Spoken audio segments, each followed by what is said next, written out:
Did you have a trip your family took while you were growing up?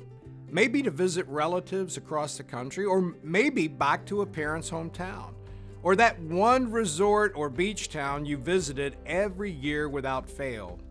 You develop a certain routine. You might stop at the same hamburger joint like Melvin's in Elizabethtown on the way to White Lake, North Carolina. You may fill your car with gas at the same Scotchman service station because you know they have the cheapest prices. You get a feel for the landmarks, the DuPont plant, the Smithfield pork processing plant, the bridge across the mighty Cape Fear River, and the bait shop right before you enter the FFA camp at White Lake. If your kids are young, you might pass the time by playing I Spy or singing songs. Our kids still remember that Susan and I would count the cows in the fields on our side of the car riding through the country. The Israelites had similar travel customs and traditions.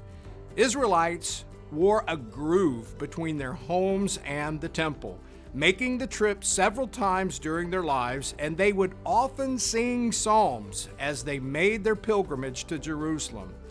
Psalm 84 was one they traditionally sang. For a day in your courts is better than 1,000 elsewhere. I would rather be a doorkeeper in the house of my God than dwell in the tents of wickedness.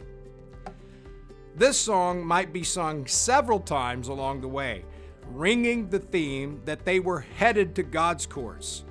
With rising joy as they approached the familiar destination, they would reiterate their central story as God's people.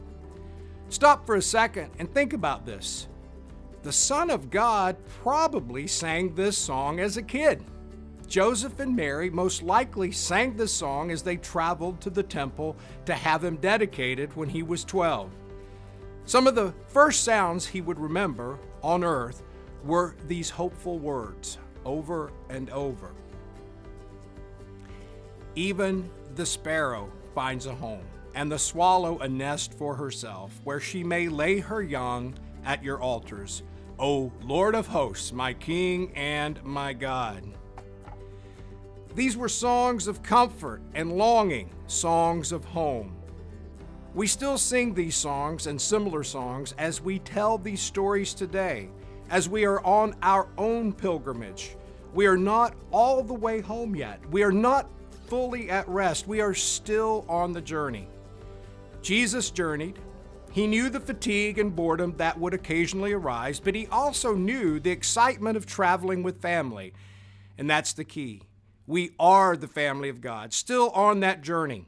The blessing is that Jesus journeys with us. He walks with us and he sings with us the songs of his home. I'm Greg Williams, speaking of life. Thanks for watching GCI's Speaking of Life. We hope you enjoyed it and were inspired. We'd love to connect with you, so be sure to like us on Facebook. You can also check out more on our website and subscribe to our newsletter for the most current GCI news. Thanks again for watching, and we'll see you in the next video.